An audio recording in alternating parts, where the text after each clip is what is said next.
Welcome to Big Ten Men's Soccer in 10, which is a quick look at the season ahead and a reflection on great moments in program history of the 9 Big Ten men's soccer teams. That means a visit with all 9 head coaches and one special guest from each university. I'm Dean Linke, and today we focus on the Wisconsin Badgers, which still has ties to your Indiana team, Chris, as Wisconsin is led by former Hoosier player and coach, now in his 11th season in Madison, the top man, John Trask, and of course, the leader of the law firm, now crushing it in MLS, even in the bubble, Orlando City superstar Chris Mueller.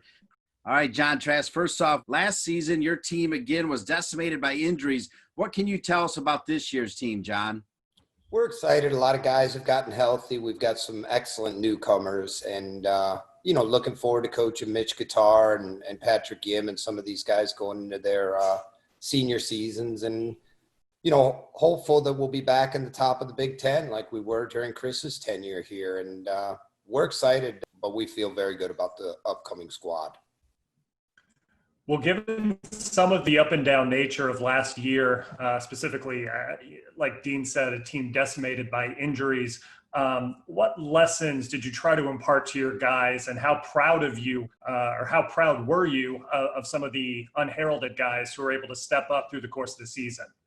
We got a lot of minutes into a lot of younger players, but we were decimated. And, you never as a coach want to use injuries as an excuse, but I've never, in all my years of being around collegiate soccer, even professional soccer, dealt with that many injuries. And, I think we'll be stronger for it. We battled through a lot of adversity, but having said that, we only lost to Penn State. We lost to them twice in our last 6 games. So toward the end of the season, I think the culture was starting to kind of turn and we were becoming a better team. We've always prided ourselves on good defense and some clever attacking play, which I think Chris can attest to. And I think we'll be back there. I think the 2020 Badgers are ready to compete for a Big Ten championship.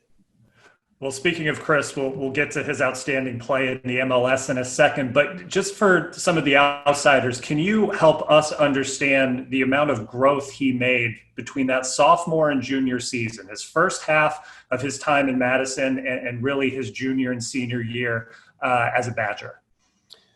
I think that's the great thing about the college environment. And, sometimes gets lost with a lot of kids having the opportunity to move on to the pro ranks earlier these days. And for some players, that's appropriate. Chris was obviously an extremely skilled player coming out of Chicago. I think physically he developed, and I think our weight training program and conditioning program, but I think mentally it was never a question of whether Chris had the technique and the tactical skill to play at the top of the Big Ten or on. But I do think he'd be the first to admit some of the maturing process. And he was young when he came to us. He was one of those guys who wasn't 18 years old yet when he arrived on campus.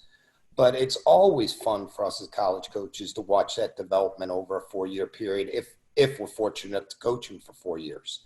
And nothing surprises us with how well Chris is doing at the next level. Chris Mueller, you heard me mention the law firm Mueller, Barlow, Segbers, and Catalano. That had legs. How special was that group and that team? Yeah, it was obviously really special having gone down and ended up winning that Big Ten tournament for the first outright one, I think, in school history it was. And obviously, along with those guys that you mentioned here, we had a group of guys who were just really bought into what we were doing. I think we had a lot of belief that was going around the locker room, and it showed for itself. I think that we could have gone a little bit deeper than the Sweet 16. We might have gotten a little unlucky, but all in all, it was a great season, and it was a memorable team for sure. Well, speaking of your development as a Badger, you're in your 3rd season at Orlando City. You're already tearing things up with 4 goals, doing great for Coach Oscar Pareja. You were very candid about how the second half of last season, you weren't getting the playing time. You weren't really sure why. But obviously, you've been able to bounce back and have a great start to your 3rd campaign. Can you share some insight into how you dealt with that adversity and what it was like for you both then and obviously now? Yeah, I think that just comes down to trusting in your process and in believing in yourself during the tough times, right? Obviously, like you mentioned, I wasn't playing as much as necessarily I might have liked during the last 10 years of my last season, but I continued to work hard and just focus on the process. I believe in what I'm doing. I believe in myself, and having brought in a good coach, like you mentioned, with Oscar Pareja, we've been working really well together, and he believes in me. He gives me confidence to go out and do what I can do on the field. But like Trask said as well, how I matured in school, I think it shaped me and helped me become who I am to become a good player now at the next level for sure. What I learned at school and how I matured from a 17-year-old then to being 21 and being able to handle my own. JT, what a start from Mr. Mueller. 4 goals in 4 games. We see him right behind you on the screen. What is this start, and what does he mean for you and the Wisconsin legacy? You know, he goes down as the all-time assist leader in Big Ten history for a season with 20 assists. And as I've always told Chris, you know, he's a dual threat. He's not just a goal scorer, and he's not just an assist machine. He can do both.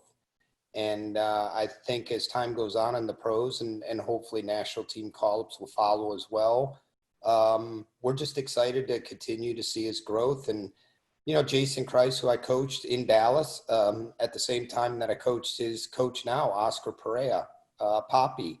I think Poppy's going to be great. You know, he's a legend of a player, but he, as Chris has told me, point blank, you know, while there's a system, there's freedom.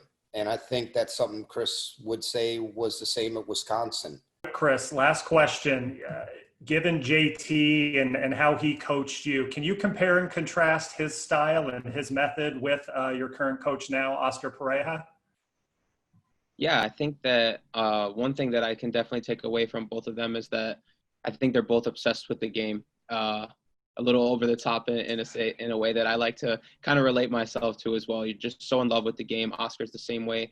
And like he said, him and Trask both give that confidence in their players, that free reign where there is a system of discipline, but it's also like go out, be creative, do what you do, play your own game, and hopefully good things will come. So I have one quick question for Chris, and I asked him this the other day. I'm going to follow it up again. I asked him, you know, I saw that he got substituted in the second game after he already had 2 goals. And I said, do you get as mad at Poppy or Oscar as you used to get at me when I brought you out of the game? And Chris, what was the answer to that the other day? I said no, just because I know in college that I could go back into the game and now I couldn't. So. Well, that's a good final question there from JT. I'm going to ask you in 15 seconds, Chris Mueller, when you think about Wisconsin, what does it mean to you? It's got a special place in my heart. I think that it definitely made me who I am today. I learned so much about myself, and just to keep it short, like you said, Madison has a deep place in my heart, and I love that place with everything in my soul. The Wisconsin Badgers, John Trask, and part of the law firm, Chris Mueller, still getting it done now in MLS. Thanks so much, guys, for being a part of Big Ten in 10. I do appreciate it.